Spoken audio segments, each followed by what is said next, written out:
Welcome to stream number 68 in this series, where I am normally programming an NES game live on Twitch from scratch, or mostly that, but sometimes just pulling my hair out. But today, we have a special guest, and I am extremely excited to introduce, should I say, the first half of the NES Assembly Line podcast instead of the other half. I feel like that's kind of putting you in the secondary position, which is not fair. The equally important half. That could be the other half. We have Beau from Sole Goose Productions on, and Kevin saying the stream is super laggy. Okay, well, put it in Twitch so I know. Not in Discord where you're distracting me.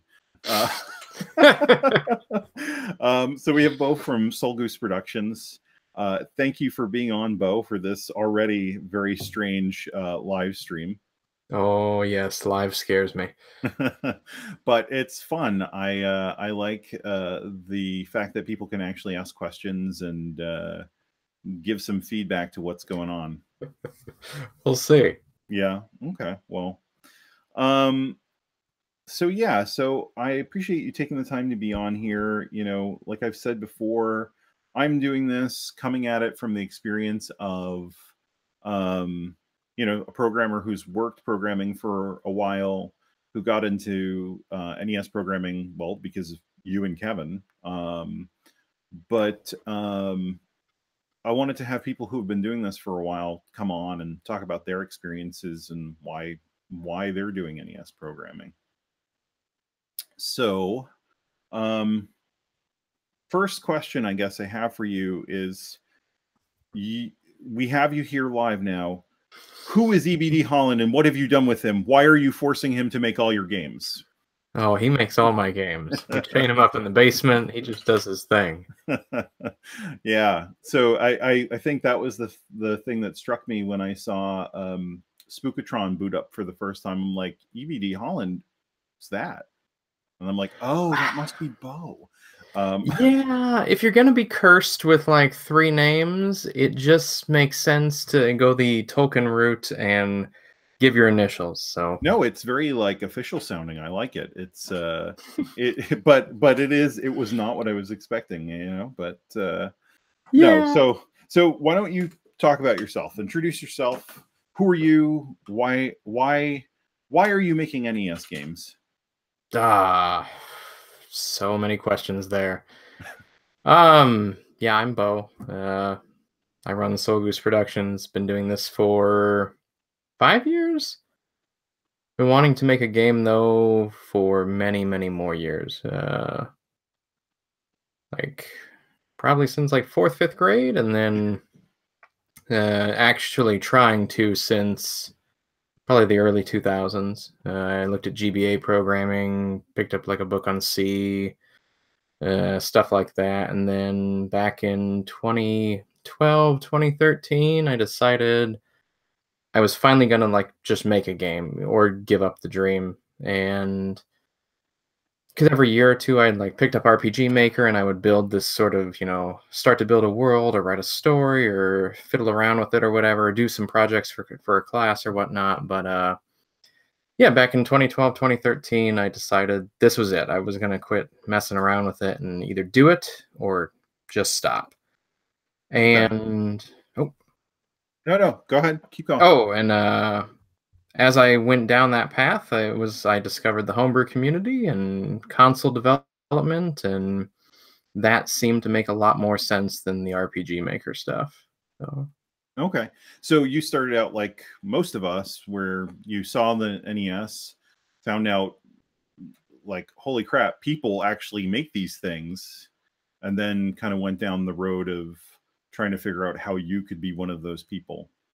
Yeah, well, at the time I was in school and I was applying for doctoral stuff and whatnot. And so I was writing my thesis and all this, you know, academic stuff. And I saw this community and like all this cool stuff. And I was like, nobody's documenting this. Nobody's covering any of it. Like there's tons here that's worth exploring. And then that led me then to also program and collect and play and ugh.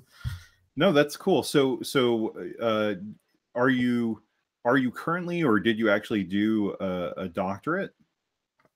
No, I finished my master's and that was Okay. sort of it. Okay. And I think you said that that was in humanities, right? Yeah, theology. Okay. The Interesting. master's is usually separate in that program. Okay. Sadly, Cool. a lot of Well, debt, no degree.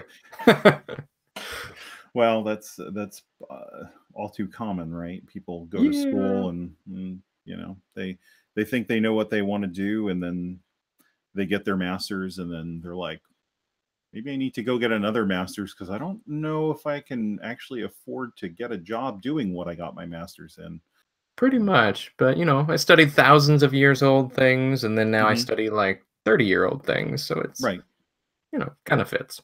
Well, that's cool. But let's go back to I guess let's talk about when you started looking at GBA programming and trying to learn C, because I know um, when we talked to Kevin, and it's not unusual for some of the people in the community that they just jump right in, and programming assembly is really the first thing they've attempted, which is um, it's kind of crazy when you're doing it by yourself. But you took a different route. You looked at C, which is slightly higher level, and you tried to learn it for the Game Boy Advance, which was the current system at the time. What what was your what was your thinking there, and what was kind of the stumbling blocks of doing that? The thinking was like that's what I was playing, and so it was neat. You could do Super Nintendo styled RPGs, and Hmm. that's pretty much all I've ever wanted to do. And the stumbling block was definitely C. I hate to Okay. say it. Like I've never taken a programming course or any of that. I read that one book on C, and I went to different websites like Nathan Talbert's website way back in the day, and Hmm. I think Jonathan Harper wrote a book on it that got pulled, and then it was back, then it was Yeah, yeah, pulled. I remember that book. Yeah, That, yeah, well, I forget what it was called, but yeah, he was actually going to publish it, and then I don't know if they got a cease and desist from Nintendo or something, right? that is what I believe happened. Yes, Yeah, that was pretty cool that he was doing that, and then when they got the cease and desist, he was like, "Whatever, you guys can have it for free." Um, but I don't think it was totally complete, was it? I think it was in the end, but all of Okay. them, that and all the tutorials, they were always like, "Oh, well, you want to make a game? Well, you need to go for this system. You need to go Hmm. out. You need to go learn this whole language, and then come back, and then we'll tell you how to put something on the screen like Hello World." And it was like Right. that wasn't gonna happen. Yeah. Well, so what was the hardest part of learning C for you? Because I know, there sort of rages a debate in the community about what's the best way to program the NES, and it's kind of varied opinions. Like Nathan programs in C, and you and Kevin and myself, we program in assembly. Derek programs in assembly. It seems to be kind of a, I don't want to say a great divide in the community, but it is a pretty um, surprising difference in approaches for something that is sort of such an old and established system. C just never made sense to me. The whole like structure. I never had anybody just like sit down and explain it to me, and Hmm. I could never really like look at code and poke around Hmm. because with all the GBA stuff, it came with you know there was so much just to get anything to display on the screen. Right. Whereas when I started to look at the Nerdy Knights, it was 50 lines of code, and I could look at it and see it. Right. Yeah, that is the interesting thing. So for people who aren't familiar with the Game Boy Advance, unlike the NES, where the the char ROM is essentially connected to the PPU, right? So you essentially can just make stuff appear by writing to memory, writing a few bytes to memory.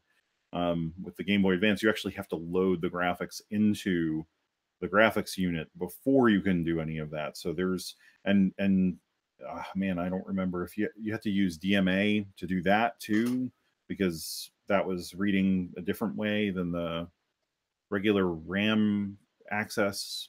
It's been a while. I was doing that. I think I shared with you guys the way back in 2000. I was doing Game Boy Advance development too, but I had the advantage of knowing C, so it kind of I cheated. Sorry. You could actually do it. Yeah. Well, actually do it is maybe too kind of an expression of what happened. I made a cool tech demo. So anyway, okay. So and then RPG Maker. What was the thing that kind of prevented you from moving forward with that? Because it is relatively straightforward. But what was the what? I mean, something must have been either unappealing or just not didn't work for you for some reason. What was that all about? It just never felt like I was making my own game. I was just using this cookie cutter tool, putting together somebody else's program, and then it could never do what I wanted to do. Mm-hmm.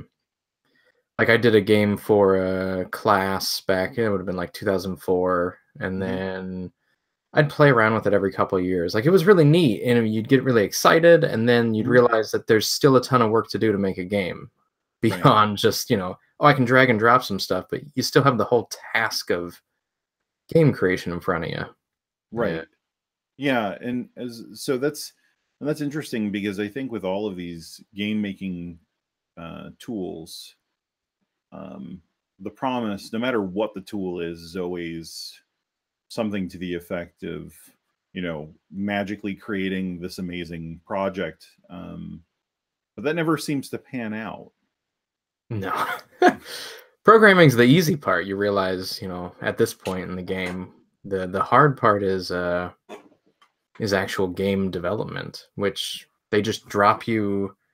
The game creation tools just sort of drop you at the doorstep of, okay, now you can do anything. Right. And without the years of thinking about it, it's tough to go down that road. Well, and so that's an interesting point because it's something that's come up a few times in the community, more than a few, I'm sure, but a few times in just the year that I've been part of this, and it's this idea that anybody can write code, but to actually get a game made, and you have people who are supremely talented programmers who don't make games, and then you have people noticed. Yeah, and then you have people who are, they're capable programmers, but they just churn out game after game and are full of ideas. And then of course, you get people that are sort of in between. But what? Well, no, but so like you've released was it O to X? Is that right? 0 to X. 0 to X. 0 to X. 0 to X. Sorry, Spook-o-Tron. It's a long-standing debate in the community. No, I will call it whatever you say is the actual name. So, 0 to X and Spook-o-Tron and Swords and Ruins, and sorry, Runes, not Ruins. Thank you. Yes, yeah. Sorry, that was just a mispronunciation. So, what is your process when approaching these games?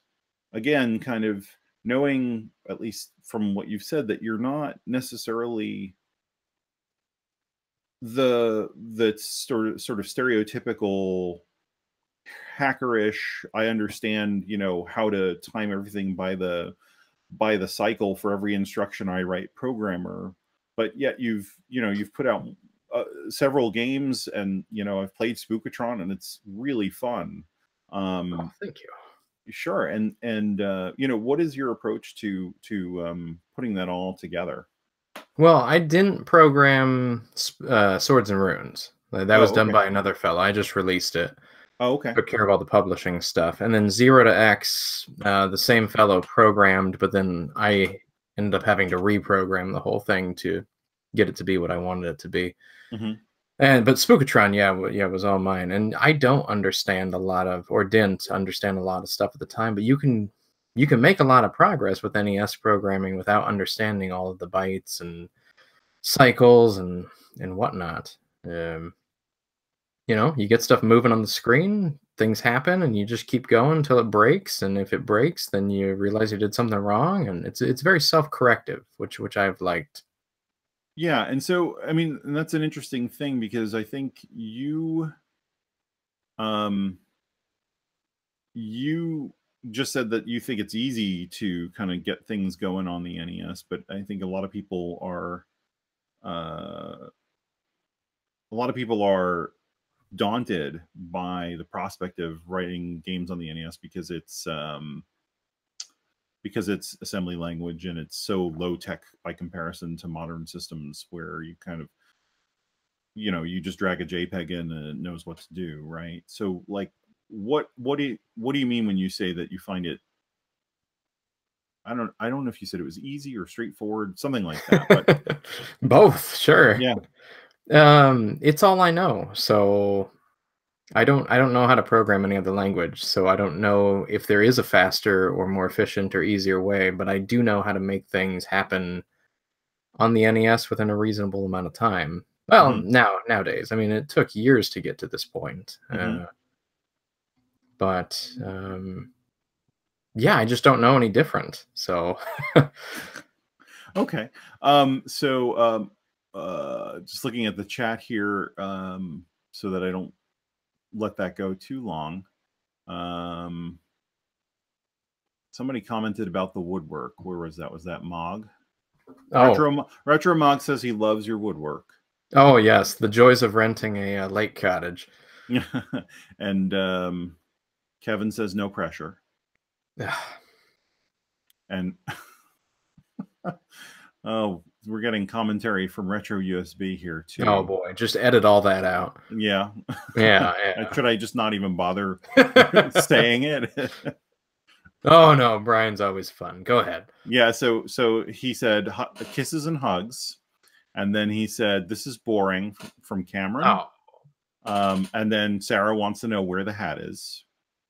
Oh, well, it doesn't fit with the headphones. Oh wow, it's like family night at the Parker household. Jeez. I think Derek has his nephew there with him too. Oh yeah. Yeah, so we got to keep it clean, I guess. Yeah, we'll see. We'll see. If enough of the beer gets consumed, maybe not. No, just one bottle. Yeah. So starting out, what's the thing that you remember most as being the most frustrating and daunting and kind of the thing that made you just want to give up on NES specifically? The first few months were okay. With the Nerdy Nights, like they were pretty simple. Like Brian did a real good job with most of that. There were a couple things where it was like, man, if I just understood that, that would have made a world difference. But for a programmer writing tutorials for a non-programmer, it's been an interesting process. Like, did you know a computer program is a loop? Come again? It's a loop. It just like loops around over and over. Right. Yeah, that took like 3 years to figure out. Just Kevin with the loops. It didn't occur to me. Like, I just was like, oh, things are happening. And I never realized this is why Spook-o-Tron exists, because I didn't understand how to work with sprites, because I didn't understand the loop thing. And then once I went through that process, I understood loops finally. But that was probably not the most frustrating thing. There was pointers were an early like issue. After I finished the Nerdy Nights and Kevin helped me with some, I started doing an adventure clone, adventure for the 2600. Yeah. And just putting all that together, I couldn't quite figure it out. And then this one night, it dawned on me that these two things that we were pulling, the pointer 1 and pointer 2, and or pointer +1 and pointer not +1. I was sitting there and I was looking at it, I was like, this points to a memory address, like an actual address in memory. Right. Yeah, I didn't know that. Yeah. Well, that's actually one of those things where that is tough for everybody, I think. I don't know anybody who immediately understood pointers. In fact, I remember and I was just talking to a colleague at work about this. I remember reading a book on C, and it was like the 4th book that I had taken out from the library. Whew. And just you know, not reading their section on pointers, because I didn't get it. Like I knew I had to use, in C, you use the ampersand to get the address of a variable and use that instead of just accessing the variable itself. And I understood kind of when I should based on the examples, but I didn't know why. And it was like there was this eureka moment of, oh, because I want to change the memory, I don't want the value of the thing. Like I want to go change the actual value in the memory somewhere, and I need to get that address. I don't care what the value of the thing is right now. It was like this weird sort of clicking going on in my brain, and I imagine that it must have felt the same way. I didn't even realize that a computer program was made up of memory addresses. Like the Hex Editor, all that. I didn't discover the Hex Editor for like 3 years. I mean, it just never made sense to me that these things that we're seeing in the code and assembly like matched up with what's in the binary and whatnot. Yeah, and I imagine that that's probably really tough for people who are not only learning such low level programming, but I mean, you did this on your own with the help of people who are, you know, remotely answering emails and forum posts, right? When they feel like it, yeah. It was actually Metal Slime's Advanced Nerdy Nights music tutorial. Okay. That's the one that, like, I was reading it and then it was just like, and yeah. I was sitting there and I was just like euphoric. And my wife was like, "Oh, I left my credit card at the grocery store." And I was like, I can't stop right now. Like, I need to do this. But I had to go get it. And I'm just driving in the dark and just like the whole world had opened up to me. And it was just the most magical feeling. Yeah. Yeah, there is something really pretty amazing when you finally get something either working that's been problematic and you know, taking you a long time, or you understand a concept that you didn't understand when you're programming, and to explain that to someone who's never programmed before or has no interest in programming is I'm sure you've tried to explain it to your wife before. Oh yeah, she's sitting there looking at me like, "Hey, I need you to do this." And I was like, "No, this is the time that I need right now." Yeah. Yeah, I remember showing my first NES program to my wife, you know, just getting something moving on the screen, and she just kind of looked at me and was like, "I'm not sure I know what you want me to say right now." Oh, I get a little like pat on the head, and she's like, "Good job," and I'm like, "Okay, you don't get this. Why can't you make him jump and run this way?" And it's like, "No, that's not what we're doing here." Yeah, it's like you don't understand how long it took me to get him to just move by himself. Yeah. Kevin says, "Oh God, the emails." Oh man, I used to send him like 10-page emails with like 20 questions in them in paragraph form, and yeah, I think he was really overwhelmed. Well, yeah, I think that would overwhelm even the most well-meaning person. Which I didn't realize at the time. Lately, a fellow's sent me some of his code and asked some questions and stuff, and I go to look at it, I'm like, I can't read. Like this will take days to get through. Like it's not easy just to pop open somebody else's code and look at it. Right. Now, do you find that you get a lot of questions from people now because you've been in NES programming for a while? No, I don't get a ton. Every now and again. Because I fall into that category of like, I don't really know what I'm doing, but I can make a lot of things happen. So they don't generally want to ask me questions because I won't tell them the right way. I'll tell them a way that gets it done. Okay. Which for real programmers is a problem. For people that don't know programming, they're a little more understanding. But well, I think there is a place for both, because especially when you're getting started, sometimes you just need to know how to do it, right? Because you wouldn't understand the real reason why it works that way anyway yet, right? Oh yeah, there's no way. Yeah, so I mean, try understanding why. I mean, it was like Kevin's question last night about reading the mouse, right? Like, yeah. try getting someone to answer that to somebody who doesn't know anything about NES programming, but who's trying to learn, or programming in general, and then explain to them why that works. I mean, Kevin has the benefit of having programmed for a while, and so between, like, you'd have the same, I think you'd have the same situation where maybe you wouldn't understand why it was working that way at first, but once someone explained it to you, you get it because it's in the context of something you know already. You've done the programming part for long enough that becomes sort of the bridge that divides that gap. Or no, wait, the bridge that crosses that divide. I don't know where that. I haven't even had any beer. I don't know where that. Bridges always divide gaps, Michael. Yeah. Always. No, that means it's a broken bridge. Not anymore. Like, I sit there and, like, if I do want to go look something up, or so I did steal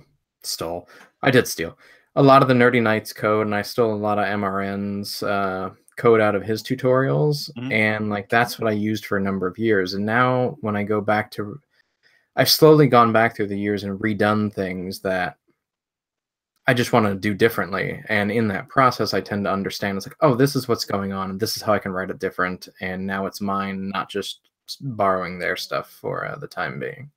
Right. And so do you have a starter project that you go back to for, or do you just like take whatever your latest project is and rip out the code? Over the years, I have a template program, and the newest template I think is pretty decent. Okay. The one that I used to, the one like for Spook-o-Tron, has a bunch of just garbage code that I don't even think is called.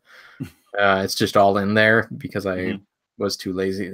It's not that I was too lazy. It was like one screen used this system of constants for or letters and stuff, and now I just do it completely different and just a mess. But these days, the template's much better. Well, that's so, and that's the other thing, and I try to emphasize that while I'm streaming and screwing up my my game, is that there is no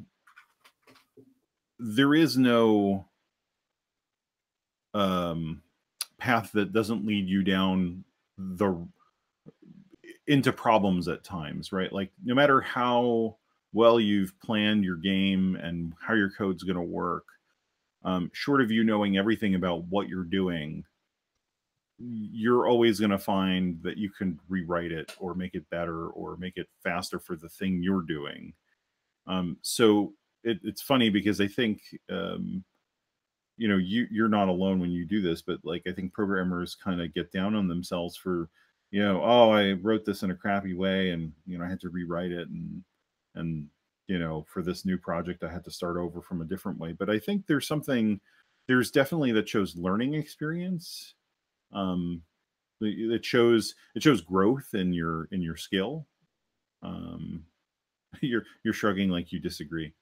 Ideally it shows growth and not just redoing things for the sake of redoing things, like I did this afternoon for like 2 hours. But that happens, right? Like you go, well, I could do this a different way and maybe it's better, and then you're halfway down that and you're like, wow, this was a big mistake.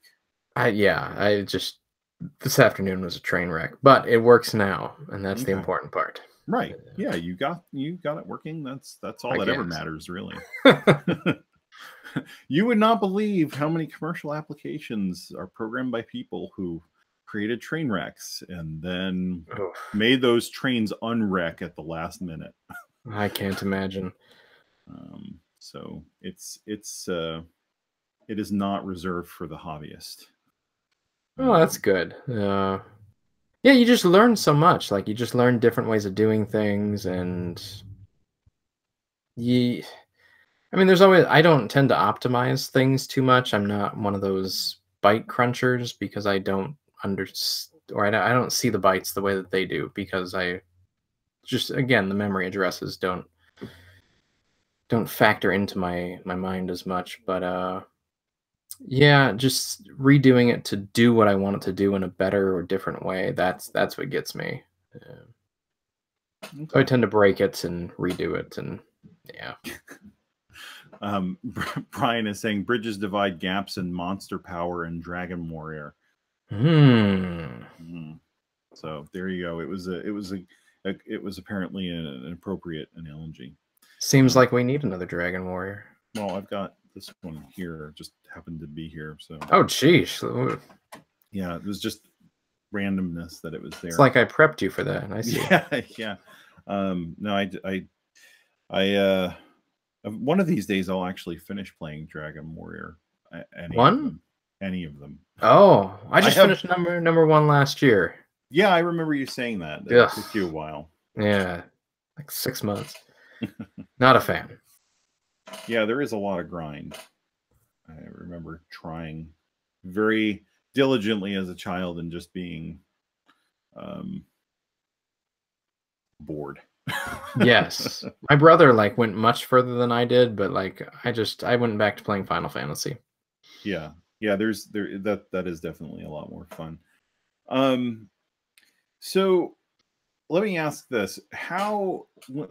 I mean, we talked about it a little bit, but with Spook-o-Tron, you had said that you had decided that you wanted to learn how to manipulate sprites better. And that led to the creation of Spook-o-Tron. But is that how you get all of your ideas, that you kind of come up with I wonder how I do this, and then that turns into a game, or is it sort of a variety of sources?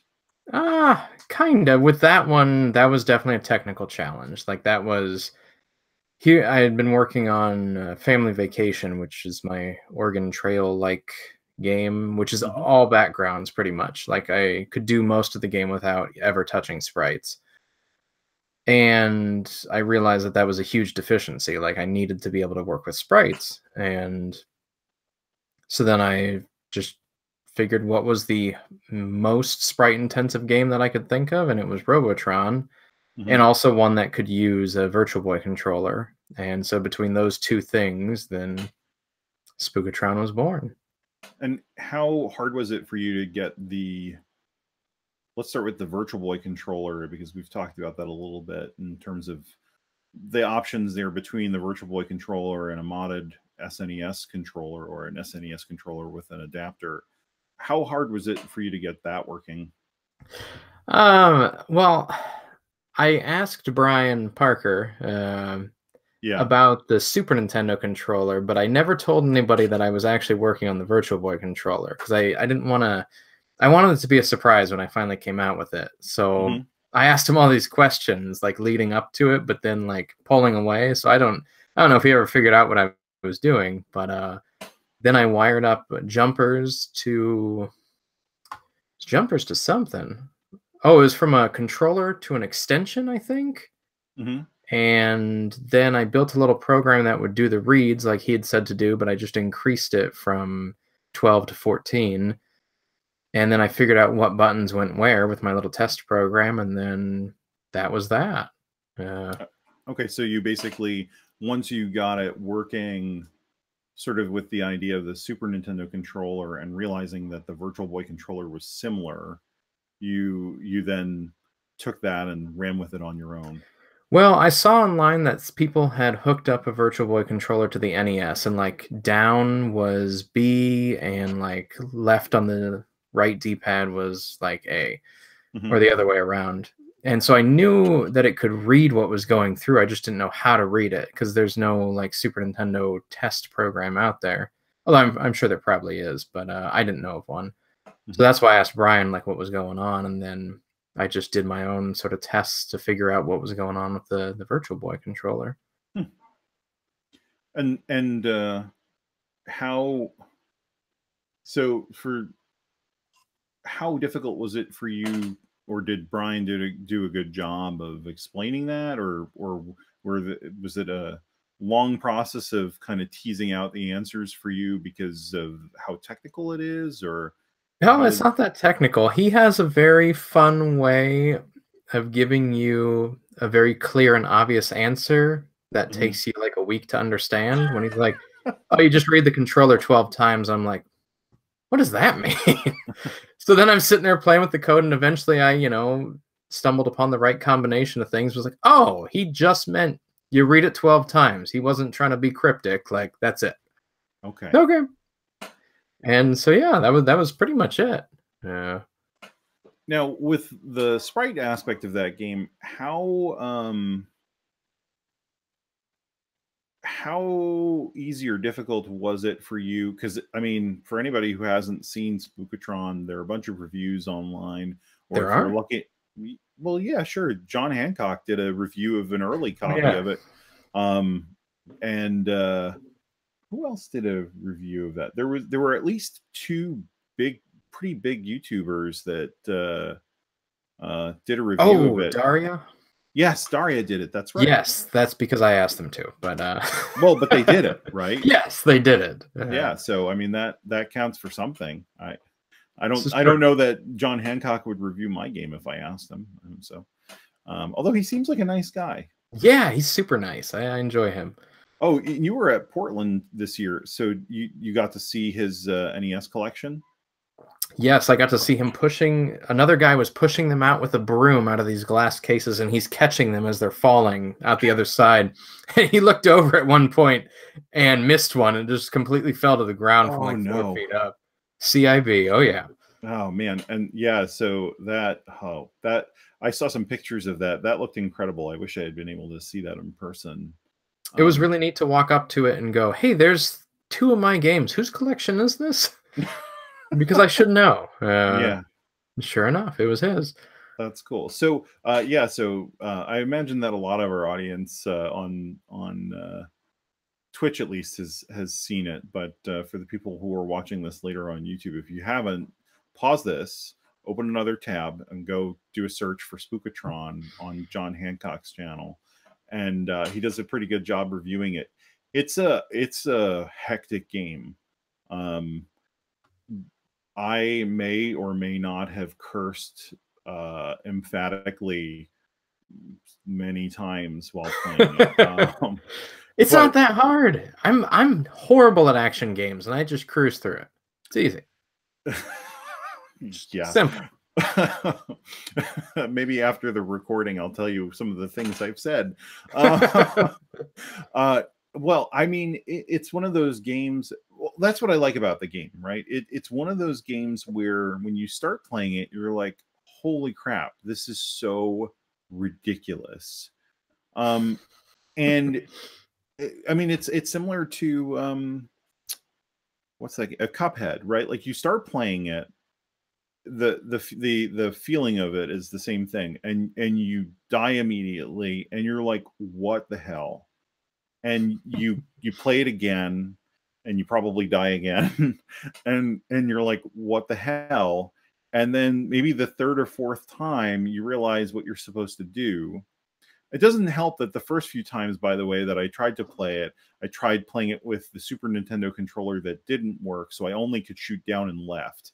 Oh yeah, that's the BMY, yeah. Yeah, but even still, when I had all of the directions, you know, it took me several tries to get past level 1, and then level 2, it was like rinse and repeat with every level. But that's the thing, is that every time you get past a level, you're like, holy crap, this is awesome. All right, let's keep going. And then you die and you curse and you start over again. And there's something really appealing about a game like that, I think, for a lot of people, not just me. What was the balance for you of, you know, on a technical level, including literally every sprite you could, maybe literally every sprite on the system? Not quite, but close. Yeah. And then also making the game playable and just challenging enough to frustrate people into wanting to play more. Well, I built a full debug mode, and so we could play the levels over and over again. Like you'd clear it and you'd instantly start again and play it again. And I had a little counter that kept track of, you know, how many times you tried and how many times you died. So you got instant feedback of like, you know, how difficult this was. But ordering the levels was very kind of challenging. There's 101 of them, and I think level 101 is the first level I designed. So everything was kind of scaling back from my initial conception. Huh. So that's interesting because it's like the incident in that the levels were designed kind of out of order, and then you went back and rearranged them based on the level of difficulty and sort of this progression of how you wanted people to suffer. Well, yeah, I didn't do all the levels, which was nice. A fellow named James Robot did probably 50 to 60 of them. A gal named Tanya, she did 10 or so. Matt Bepp did 10 or so. A couple of the Kickstarter backers did a handful of levels, and so I wasn't just playing my own levels, which is what I realized was the hardest thing, and that's why level 101 is probably the hardest. That was one that I designed, like, and I could cruise through it, and I knew exactly where to go. Whereas all these others, I had to sit there and die over and over and over again, and figure out, you know, if I can beat this in 3 tries without even, I mean, like on my first pass, then you know, it's probably like a 3 to 4 difficulty. Like, it's not too hard. Whereas if it takes me 10 or 15 or 20 tries, then, you know, we're gonna have to ratchet it up. Or if I can really only clear it by clearing out half the enemies and then dying, then you know, that's up. But every level had to be able to be beaten in one go, no matter what. Okay. And most of the levels are not random. Whereas I had initially designed the game to have all random levels.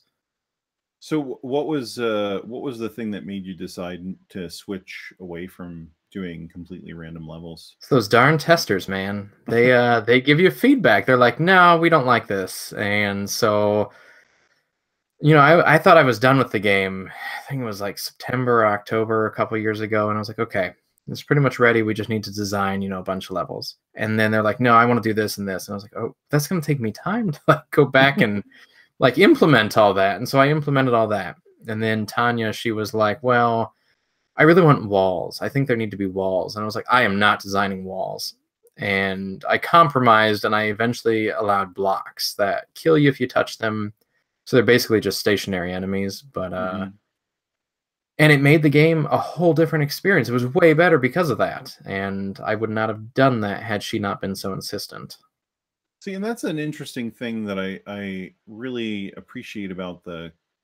I feel like it's the community as a whole. It's not just your unique experience. Is that there is this willingness to make games and content and include the community in the process of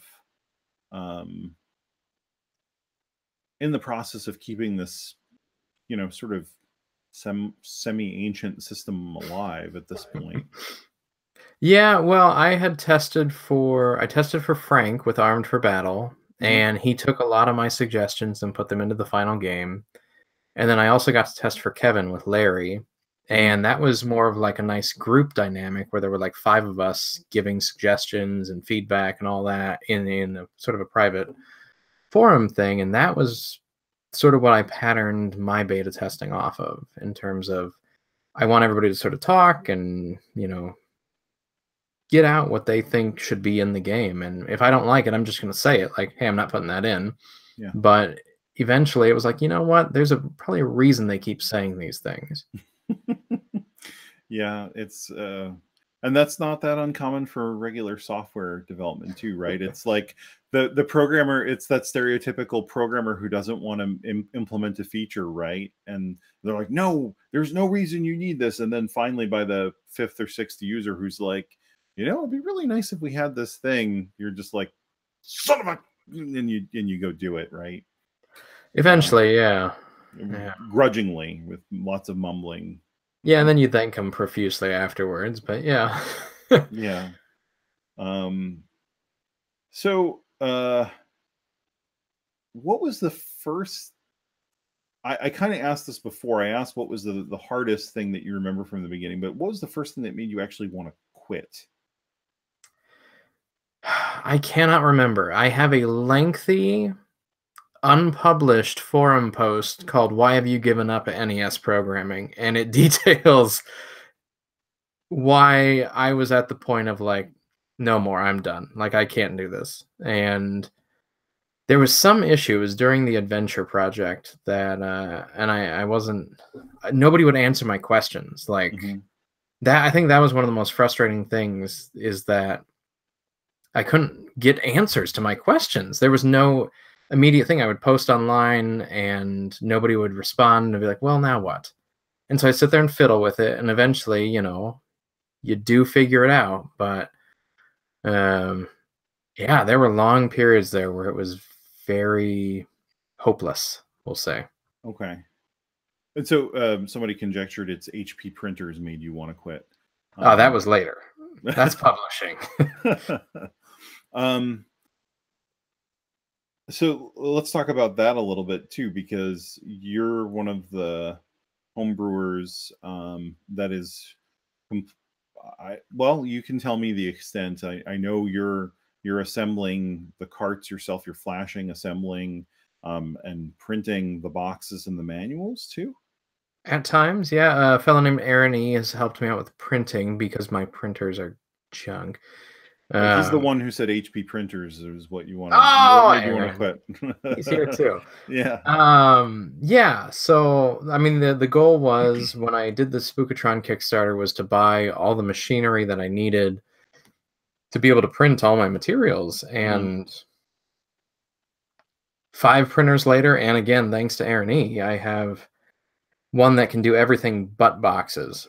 And so I can print off manuals and labels, and then he's had to send me some boxes that I can actually assemble. But yeah, the whole process. I mean, that's sort of the maker brewer dream, is doing everything yourself and not having to rely on anybody except Kevin for formatting and Aaron to save you when you're down, and you know, Joe for boards. And yeah. So, and now Memblers just mentioned something that's pretty important. Yeah, he said that you asked him to make an NROM board, and that's how we ended up with GTROM. Which that's a huge deal, right? It's become one, yeah. Yeah. That was back, oh boy, MGC of 2013 or 2014. I went with some guys in town because we had a local video game night, and I show up and they're like, Memblers will be rooming with us. And I was like, the great Memblers? Oh boy. And so, like, I wake up after the first night and I look over and they're like, that's Memblers. And I'm like, the dude on the floor with the ponytail, that's Memblers? And they're like, yeah. And I was like, okay. So I waited till he woke up because he's a late sleeper. And I pinned him down, and we talked for I don't know how many hours. The second, or it must have been the second night. Yeah, we were up till like 4 in the morning because MGC used to not kick us out. Now they do. But back then, so I was like, yeah, I need a board. And he was like, okay, we can do that. And I was like, it just needs to be NROM, because I had these other games from this guy, Swords and Runes, Zero to X, whatnot. And I just needed to get them out. And so then Joe goes home, and Joe starts looking at things, and he's like, what if we add this? It'll be like 15 more cents. And I was like, sure, that's fine. That'll be perfect. He's like, what if we had this? And it'll be like 10 more cents. I was like, all right.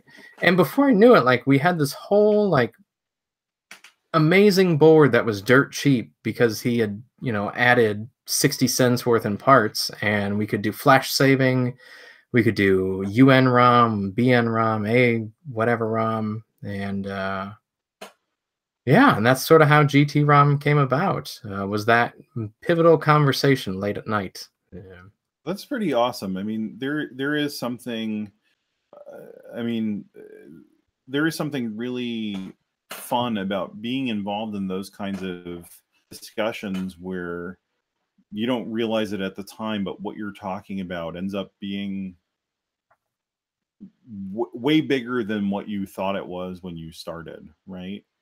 I just thought it was so cool to be talking to this like legend of the homebrew community. He was just this normal guy that I could like sit there and chat with, and that to me was the most amazing part. And then the fact that we could actually like start looking at doing some stuff together was pretty awesome. Because Swords and Runes, Zero to X, The Incident, and there might have been one other game, is sort of what got that whole first batch of GTROM kind of sold out and on to the second. So that's very cool. So Brian says, you asked the great Memblers to make you something as basic as NROM? That's all I needed, Brian. All I needed. Your experience then working with GTROM seems to be similar to others then, I guess, in that it's very straightforward to work with and it does exactly what you need it to do. And more. Right. Yeah, because what I needed was NROM with flash save or some sort of saving. So, and in that process, it was like, well, memory's cheaper to get 32K than 8K, so let's just expand the board, and kind of went from there. But yeah, I just wanted to, I hate passwords, so I just wanted to be able to save games. Right. Well, that's the funny sort of dichotomy now. I think that's the right word for it, of what's being done today, right? It's like this old system with this old technology, and then you have people like Brian and Memblers and all these other Don't forget Paul. Paul, yes, you're right. Thank you. Gotta remember Paul. Yeah, no, absolutely. I've got my. It's like we've planned this. I've got my INL dumper board here. Who these technical wizards who have come up with ways to use these modern technologies that are. Oh, that's awesome. That's so cool. That's a travesty. I'll get back to that in a second. But who've learned to use obviously know what they're doing with the hardware, but have used this modern technology combined with the old technology and made it so that something that would have been not only expensive back in the 80s, but possibly impossible in the 80s, like just a standard thing or dirt cheap or whatever. I mean, it's pretty amazing to me that we can have a situation where you spoke with someone who then immediately kind of just went and whipped up this amazing board, and it isn't prohibitively expensive for people like it would have been. And how do you think that's changed the homebrew community or homebrew games? Or has it? I think flash saving has changed things across the board. Like most of us, it's as cheap to have it on the board, so we just do it. GTROM is cheap enough that I think a lot of us have turned to self-publishing just because it's so inexpensive. When you're getting, boards for, I think it's in like $9.25 now. You get shells for $4. You're, it's pretty cheap. Yeah. So. Yeah. And have you looked at other? I mean, obviously the GTROM does what you want, but have you looked at any of the other mappers at all in your journey of NES programming and?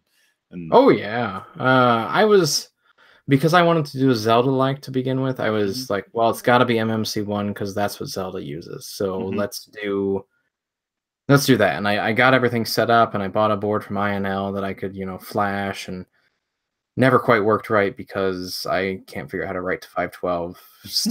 Even still, I can't figure out how to write to a 512 MMC1 board. But yeah, so I set that up and then backed off and did UNROM because that's sort of what everybody else was doing. Brian kind of pioneered that, and with Rob was using it, Kevin was using it, quite a few other people, and he had the templates already set up online. You could take them from his CYOA program. You could sort of take how he'd done bank switching and all that, and then reorganize things. So I've used mostly UNROM. I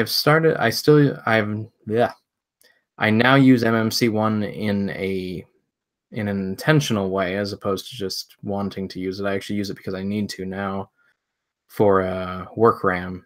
And what else? Seems like there's something else it does that I need. Primarily the WRAM though. I've been building some tools and some editors and stuff, and that just eats RAM like crazy. Yeah.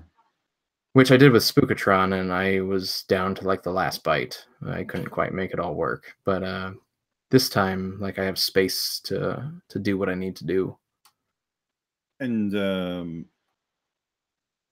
so I assume the editor is no longer in Spook-o-Tron. It's just kind of commented out and unreachable without, magical incantations at this point. It is in the Kickstarter. If you backed the Kickstarter, you got the editor really? in there. Oh, yeah. Oh, that's cool. Although I have a better version of it Mm-hmm. that I sent out to backers if they wanted to be a part of it. It uses the MMC1 and actually like dumps the data to the save RAM. Okay. Because when we first did Spook-o-Tron, I built in screens, and they would have to take a photograph of their screen and send it to me, and I would sit there, or myself or my wife would type up exactly what was there, and then I would put that into the code. But with the WRAM or a save RAM, I could just dump it through that. They could send me the save file, and then I could just copy and paste it, which was much easier. Yeah. So let's talk about your tools a little bit here. So CC65, ASM6, or NES ASM? Oh, NES ASM all the way. Okay. And I know source control has been a raging debate these days. Get out of here, Derek. Oh, no. So I think we're going to do at MagFest, we're going to do a source control workshop or something. Oh, come on. It's not I won't be there. What do you mean you won't be there? I'll leave. I'll be somewhere else. If we can get Kevin to be there, then why can't we get you? Oh, I'll be there. I just won't be there for that. Man. So I mean, like, what is your workflow for when you're working on a game and you decide I'm gonna go change something that's potentially going to break this game severely? How do you handle that? Small steps. So you don't go in for the big sweeping code changes. I will if I need to, but I make sure that I'm conscious of everything that's going on. So if I'm going to change this one thing, we're going to change that one thing, and it'll break it and it won't work. Today, I ended up and I was like, why? Suddenly I have a black screen and nothing's loading. Why? And I changed nothing. I could not figure it out. And I kind of almost wished for this thing you all call source control, but then I wouldn't have known my mistake. I wouldn't have learned from it because I wouldn't have realized that I just forgot to swap banks. Well, but I don't know that that's.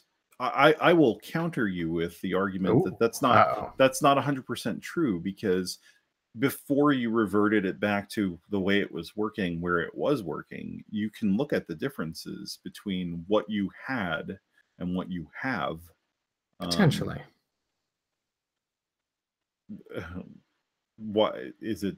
Is it magical code that doesn't change but changes? There's just so many files. How would you even see that? Well, it's like 30 odd files that are open at any given time. It only shows you the files that actually have changes. Yeah, I don't know what that would look like. Well, we'll talk. I go very slowly, and if something doesn't work, then there's very few times that I like write code for more than I'll go on binges where I'll write for 5-6 hours and then finally hit compile and we'll see what happens. But that's for like a new thing. When I'm editing existing things, it's a much slower process. We're only changing a few lines, hitting compile, making sure that nothing's broken, and making sure that we get the result that we want. It's a slow process. That's why I don't find source control to be necessary, because when I do make a mistake, I have to really learn from it. Like it's sitting there staring at me going, you gotta swap banks, fool. Like, you gotta. Okay. I mean, that's fair enough. It's amazing to me. And I guess it's because I'm so used to it now from work, like that, the first thing I did coming onto the project that I'm on now was I said, what's your source control? And the answer was, well, I make a zip file of every release we put out there. And then if I need to update a patch, I unzip it and I modify it, and then I zip up that version. And I was like, dear Lord, Why are we in the Dark Ages again? Oh, that's what I did for Derek with the PC build of Spook-o-Tron. Like, I just kept sending him new zip files that I'd ripped everything out that I needed ripped out. Yeah. Well, yeah. I mean, it certainly works, and you know, to be fair, with smaller numbers of people, it is you know, when you're the lone programmer or there are only two programmers on the team, it definitely, the value is harder to see at times. But I started to see it when I was in Pittsburgh a couple months ago, and I was working on the CTWC project with Tim from Retrotainment. Like, he was doing some stuff and I was doing other stuff, and it mhm, was like, this is a mess. Except I could walk up the stairs and be like, Tim, don't do that, mhm, and give me this on my flash drive, and I'll plug it into my computer that doesn't go online. mhm, Like, we made it work. So, but without that, like, proximity, I can mhm. understand it'd be difficult. Yeah.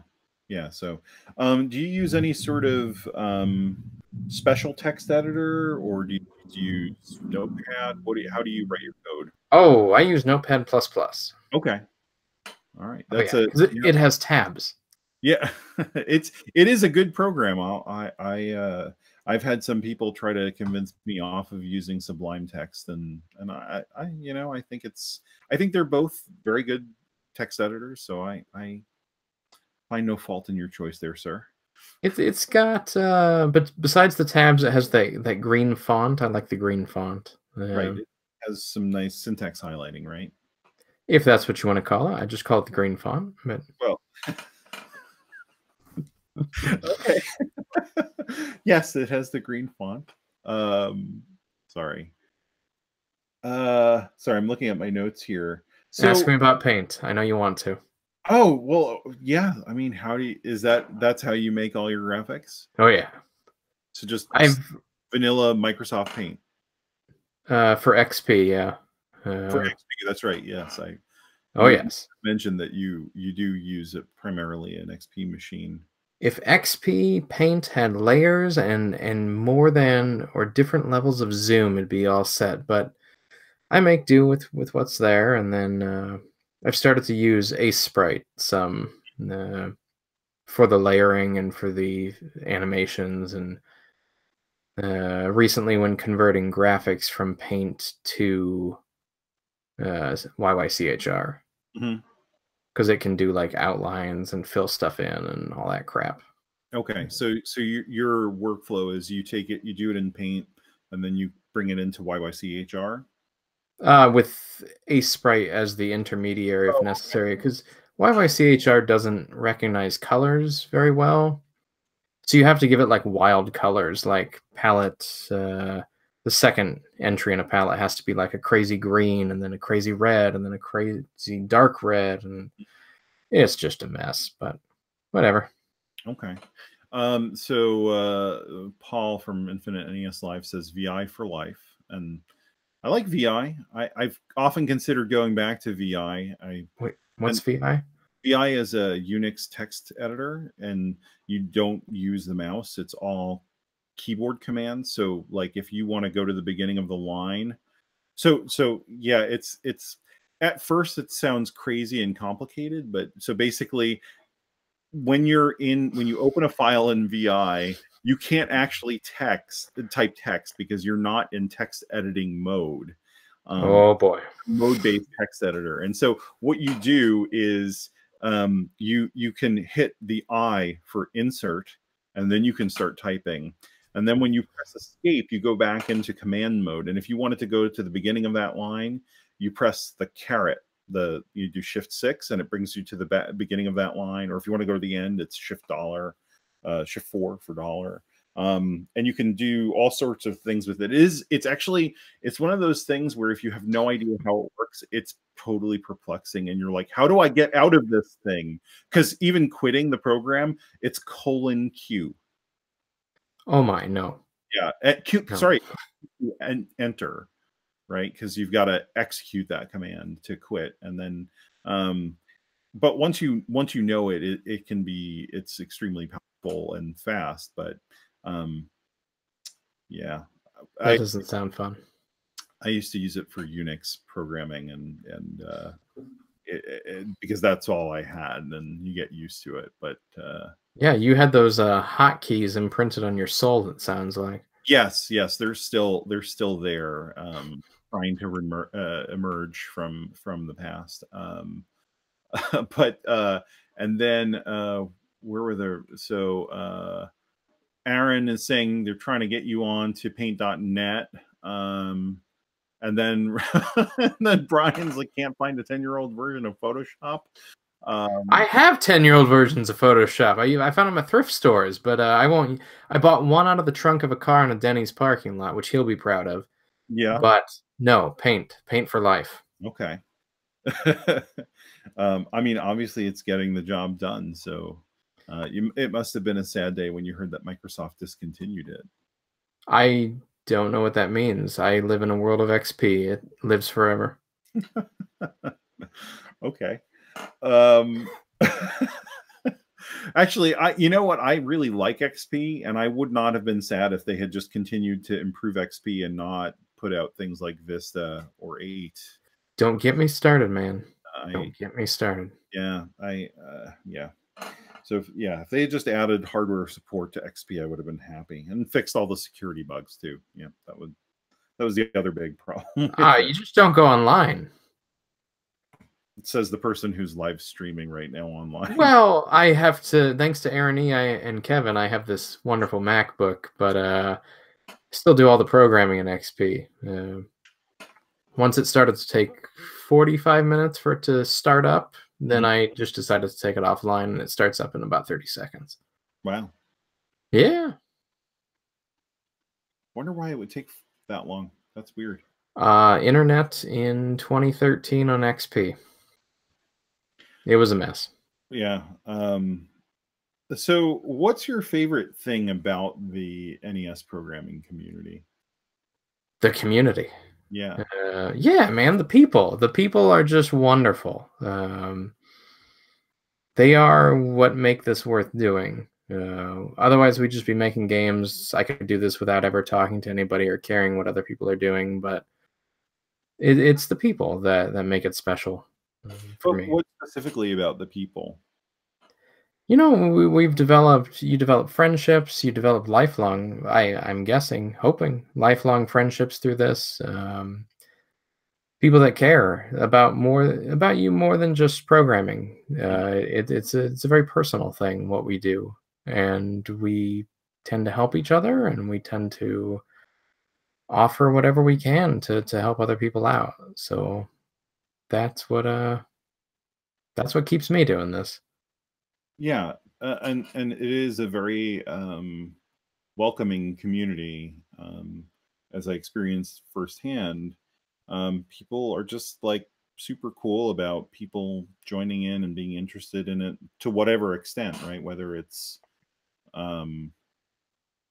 just checking it out, or getting interested in programming.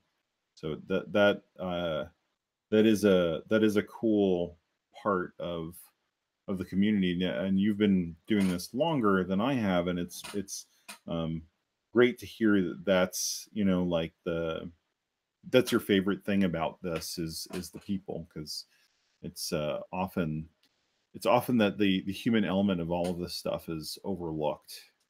Oh, if I haven't slept the night on your couch, don't worry, I will at some point. All right, it's very personal. I'll let my wife know. Beau's coming to town. Never Long Island, never again. Oh, I live in a very nice part of Long Island. That Hooker Hotel was across the street from a Lamborghini dealership, sir. Right. Yes, I understand that. And why? Why do they do that?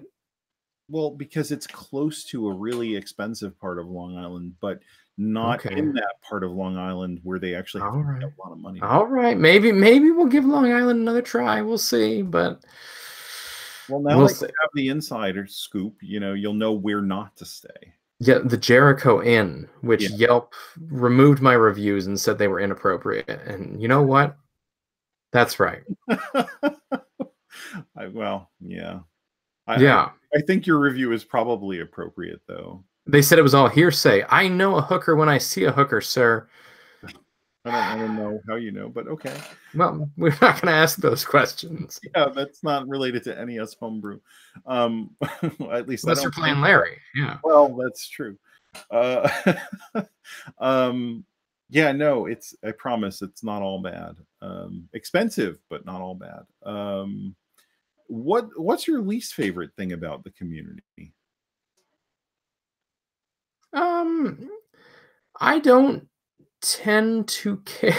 Kevin's probably just like so excited right now when I tend to heat up. But I don't tend to care for people that are doing this for what I perceive to be the wrong reasons. If you're not doing this because it's what gets you up in the morning or keeps you up late at night, if it's not what you're truly passionate about, if you're just in it to make money and stuff, get the hell out. Like, I have no patience for that. And I've gotten snippier in my old age, we'll say. I used to just, buy anything and everything, and now it's like, I'm not supporting that trash. And there's very little of that, which is nice. But when I see it, it's just, you know what? Let's step aside. Let's move on. I want to see people living their dreams, not just making a buck and moving stock. Yeah. I know I'm a little different with that, but No, you are, but I think you're not alone, and that's what gets back to the people of the community, because I was telling my wife about, it's hard sometimes when we have conversations going on in Discord, and your wife is like, or your spouse or partner or whoever is like, what are you doing? always. Yeah, and especially like if I'm laughing at something, whether that's, something ridiculous that somebody said, or some random bug that someone posted a video of, or whatever. But I was trying to explain to her, I think she gets it, how tight knit the community is, and how there really is this sense of really caring about what's going on, even for people who are, in it to make some money, which, there's nothing wrong with that. Oh, But they're in it to make money because it's what they want to be doing, and they really care about it, and they really enjoy doing it. And it's such a refreshing thing compared to being in, quote unquote, the real world. And I mean that not even in the sense of, the real world of like people, working at a job programming to make money, but just people being in situations where they just don't care. And you, yeah. or you're in a situation with other people where it's clear they don't care. They just, they're there because they have to be, and you're just like, okay, let me just get past this and get what I need completed. And it's a draining thing. I think it doesn't matter what your profession is, to be someone who cares about something in a profession where the other people involved don't. That's the great thing about NES programming and like truly homebrewing is that nobody just has to do this. Like we all do this because we want to do it, and that comes through in the character and the personal relationships. You can quickly tell who's in it for reasons beyond that, Mhm. and who's in it just because this is what they want to do with their time. And yeah, it's a unique community. I've never seen anything like it. So what's changed about the community, um, the most noticeably for you, since you started doing this? Oh, the old timers, they always say, "Oh, it used to be smaller or it used to be more personal." And I I don't think that's the case. I feel like it's kind of always been, it's whatever you put into it is what you get out of it. And so if you want to make it personal and you want to be invested, you're going to find other people that are invested too. And in that regard, it hasn't changed over the years. It has changed in that there are kind of more people, but at the same time, there really aren't that many of us. So, and anybody that does come into it, you don't sort of treat them as like, oh, watch out, there's these new people. It's like, hey, there's new people, come on in. Like, Yeah.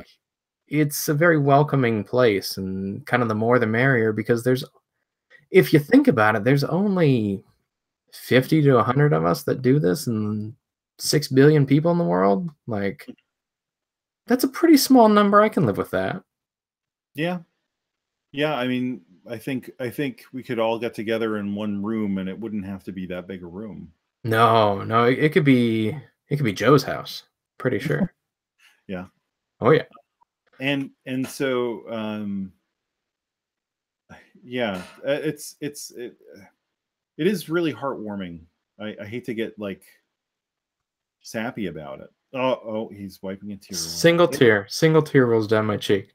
Yeah, but it is. It's that. I mean, I think that's what convinced me to stay is, you know, people being really nice and patient, and just kind of always having an interest in what's going on. Well, quit being a decent, upstanding, honest individual and we'll kick you out. But until then, you're welcome to stay.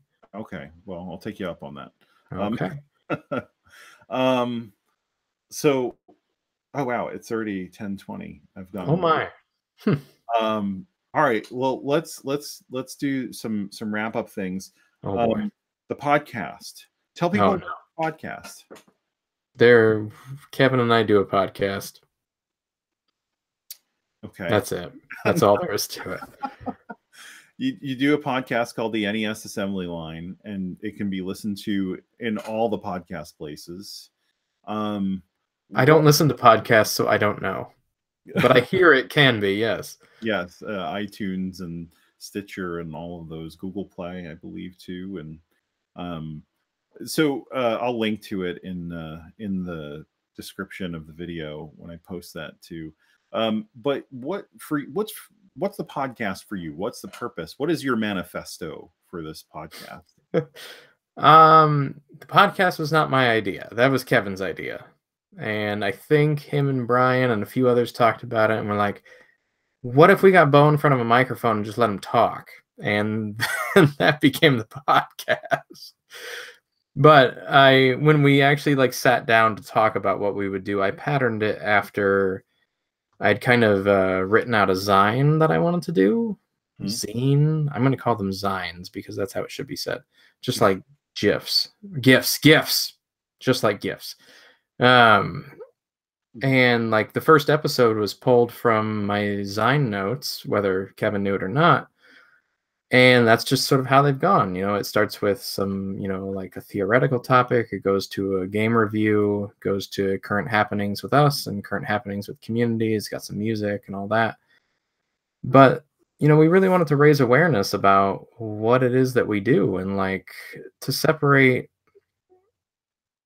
There's a lot of homebrew efforts and we want to draw attention to the ones that are really worth highlighting because now it's a little different. But a few years ago, it was really hard to tell, like Beyond Battle Kid, what was good and what was bad, and like what was worth paying attention to and what was not. And so the podcast sort of became our way to talk about things, but also like to actually play the games that we'd had sitting on our shelves for, in my case, years. I kind of kept saying I'll get to them someday when I finally write this book that I want to write, and until then I'll just keep collecting because it's much easier than actually playing.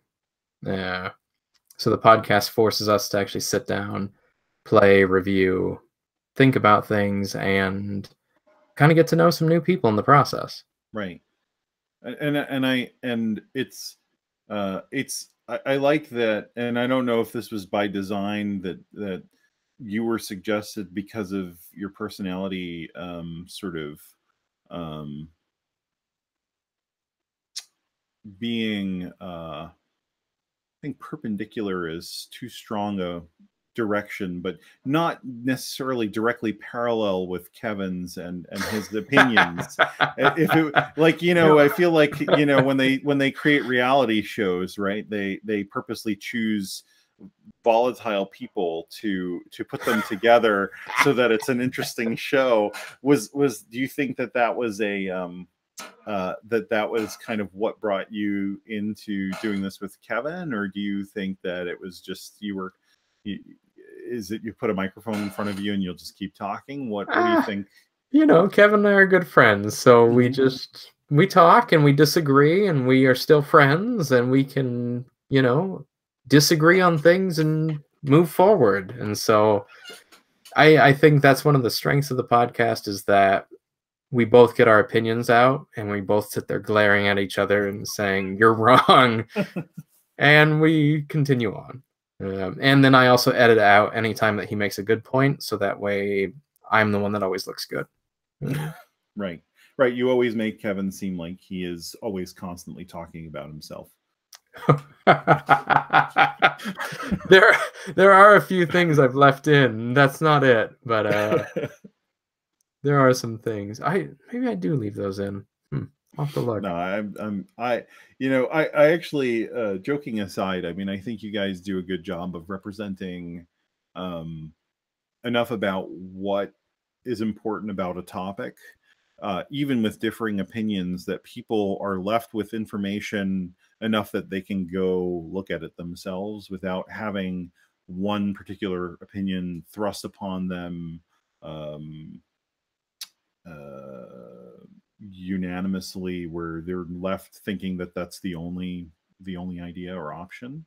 Well, that's always my goal, is to, you know, I wanted to be a teacher, I wanted to do all that stuff, but I want people to be able to think about things. I don't care what they think, as long as they're actually thinking about them and, you know, thinking intelligently and intentionally about them.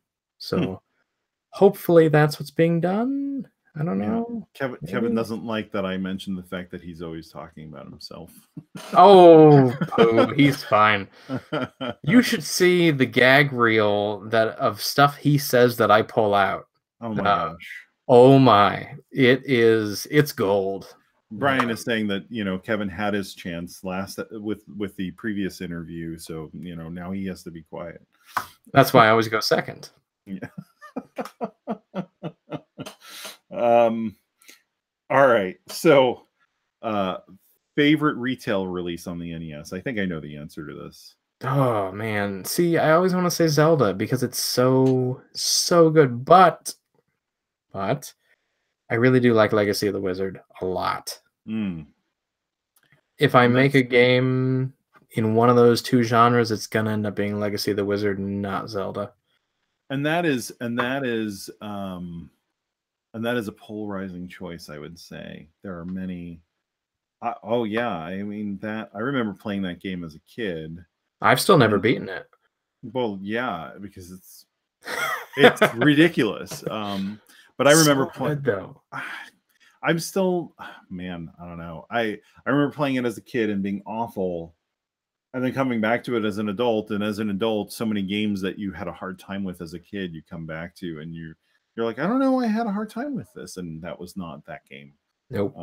That is just legitimately I did way better, but it was I made it past level 2. Oh, there are no levels, so you really didn't play it much. I made it. I mean, there's like sections of the game. There's sections, yeah. Yeah. Sections, so I made it past the. Let me think about that now. There's no order though. Well, it's okay. Well, no, don't they like tally up your treasure at some point, or? What were you playing? I must be thinking of a different game. Wario? Oh, I'm thinking of. I'm thinking of Wizards and Warriors. Oh, I've never touched that trash. Okay. Wow. So I'm totally talking fighting words, but no. Okay. Well. Maybe. There's, I guess, sections. Yes, levels. Hold on a second. But... Now we're gonna do this because I feel embarrassed that I had no idea what you were talking about. That wasn't my goal. No, that's okay. Oh man, I had my phone on airplane mode, and now I'm getting all the notifications that Was ignoring. Let's see. Legacy of the Wizard. Am I talking about the same game? It has some of the best music on the NES. I do like the music if it's the same game. It's Kirby you're thinking of, isn't it? No, I know the difference between that and Kirby.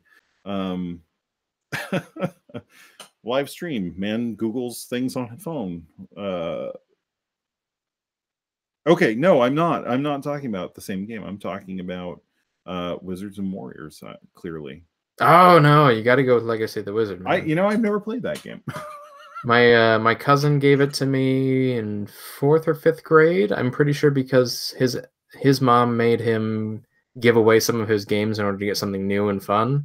Okay. And so I got it CIB, and I have a picture of me getting it on Christmas Eve. Nice. And I still have not beaten it, but I enjoy the exploration element. So anyways, yes, to answer your question, license-wise, it's up there. And least favorite licensed game? Battle Kid? No, I'm kidding. I'm kidding. I said licensed, not licensed. homebrew.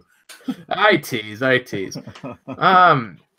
You know, I don't know. I'm not a huge NES person. Like, we played it for a number of years, and then we moved on to the Super Nintendo, and that had better RPGs that could actually save without pressing reset. And so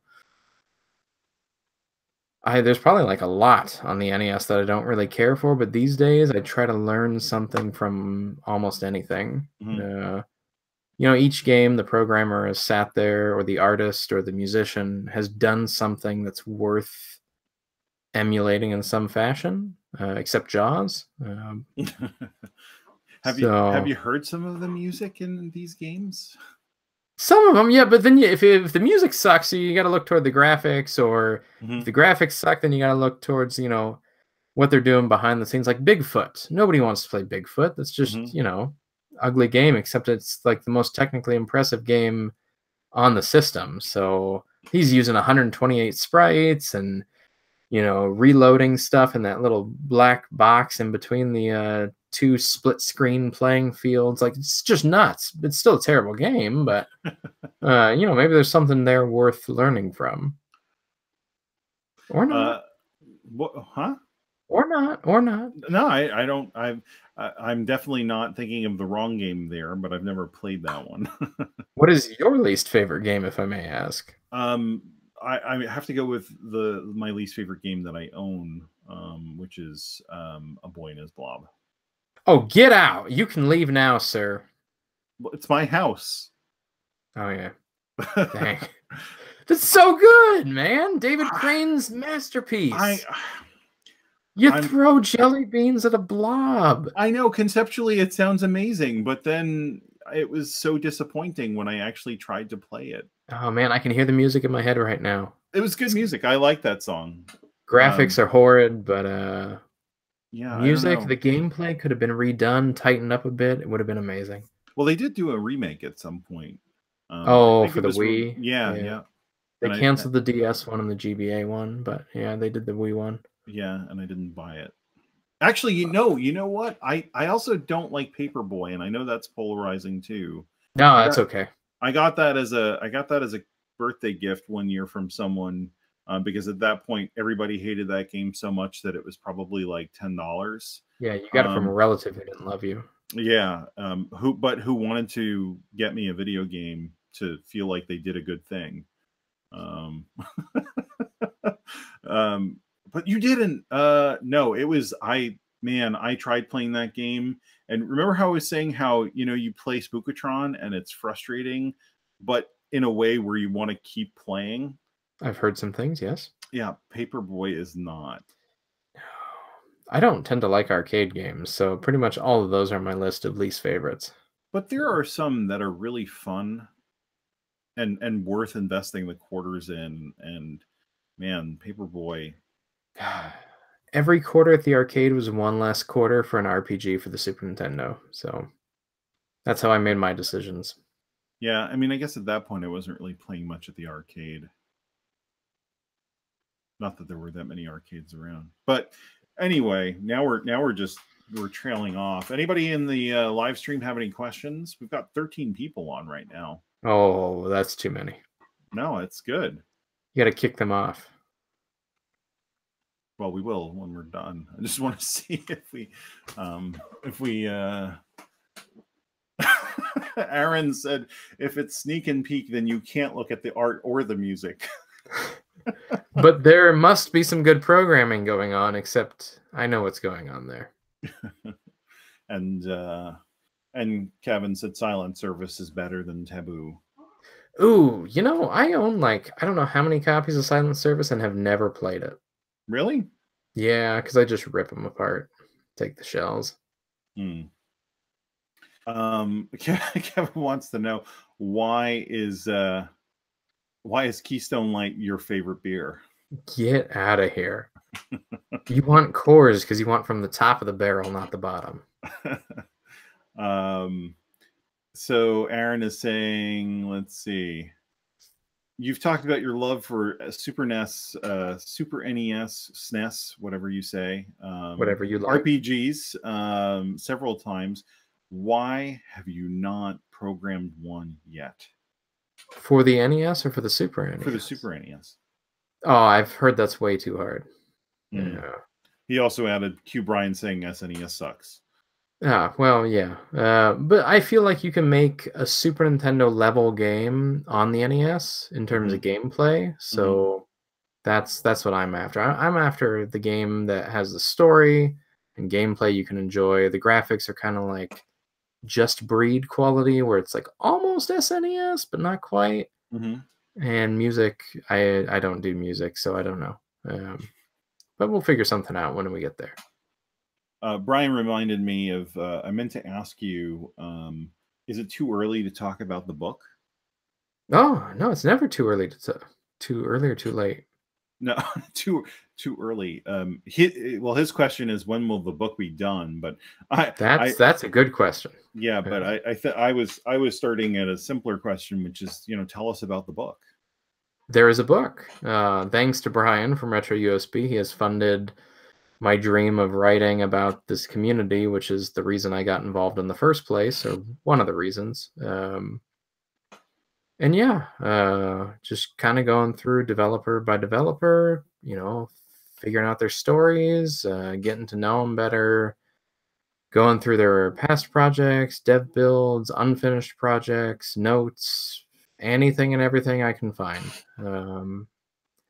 And then turning that into some sort of narrative that is worth reading, which is easier said than done sometimes.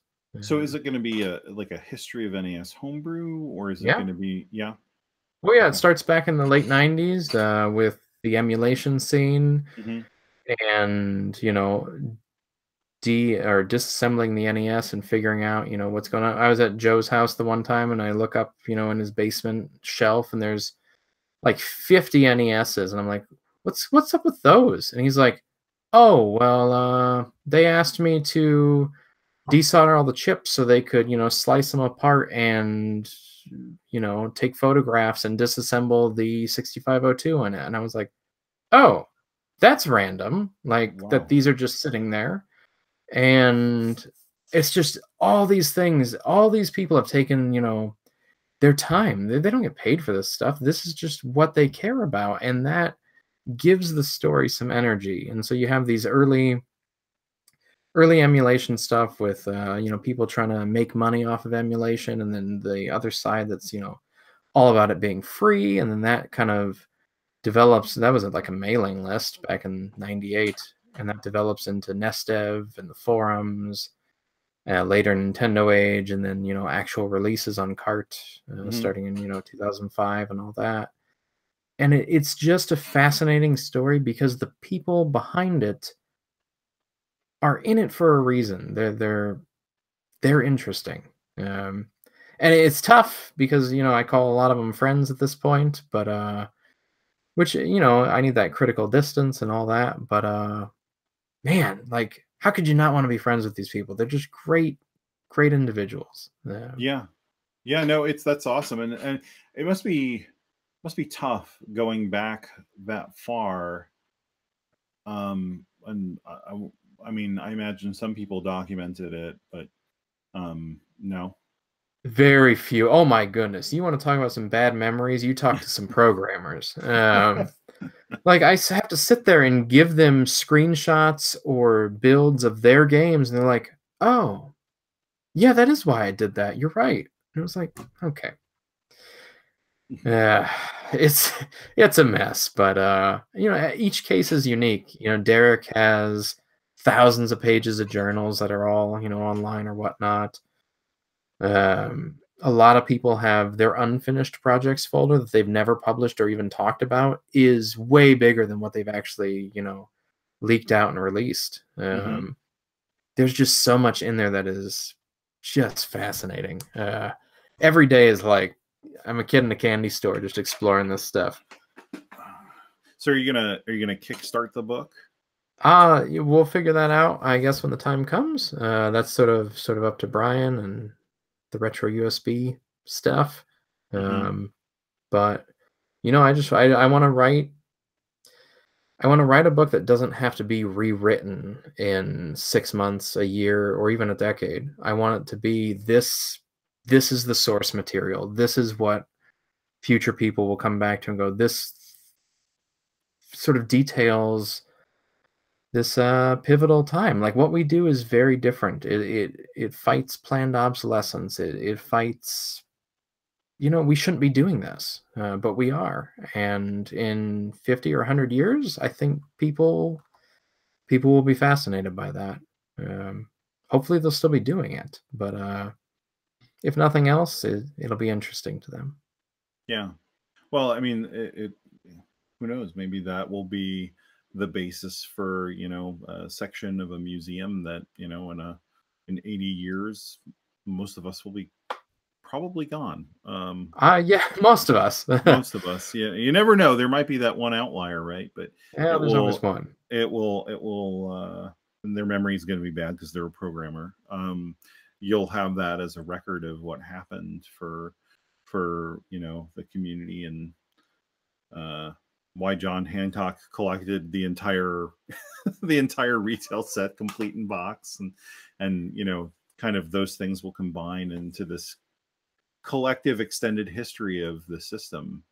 Well, it's weird because most of this is publicly available online, and unless the forums go away, like the 2A03 music forums did, like anybody could access this, but it's putting it together in a meaningful way. That's the challenge. Yeah. No, that's true. It's a daunting, to me, task, but it sounds like you're really excited about it. So Oh yeah, it's what gets me up in the morning. That's, you know, the first half of my day is going through all this stuff, documenting things and going through people's notes. When somebody hands you like hundreds of pages of stuff and they're like, "Here you go," it's a task, yeah, but it's one worth doing because I don't think anybody else is going to do it, at least to this level. right. Well, I'm excited about it and looking forward to seeing where it goes, and I'm sure everybody else is too, since there's so much that is, you know, we only know bits and pieces of. So, we'll take one more question. I'm not sure if it's going to be this one. What is Beau's strongest and least popular opinion that he will defend to the end? Rush sucks. It's like the worst band ever. Do we end it there? Rush sucks. We could. I mean, Rush is terrible. Nobody should listen to that garbage. Okay. Well, that's gonna be it. Okay. All right. Yeah. I mean, nobody has any more questions. Who asks that? That was Aaron again. Oh, he's always poking the bear. Well, it's okay. It makes for an interesting interview. So thank you so much for taking the extended time. I'm sorry that we ran much later than anticipated, but thank you. Yeah, this is what I do, talking about this stuff. It's fascinating in all ways, and as it continues to develop.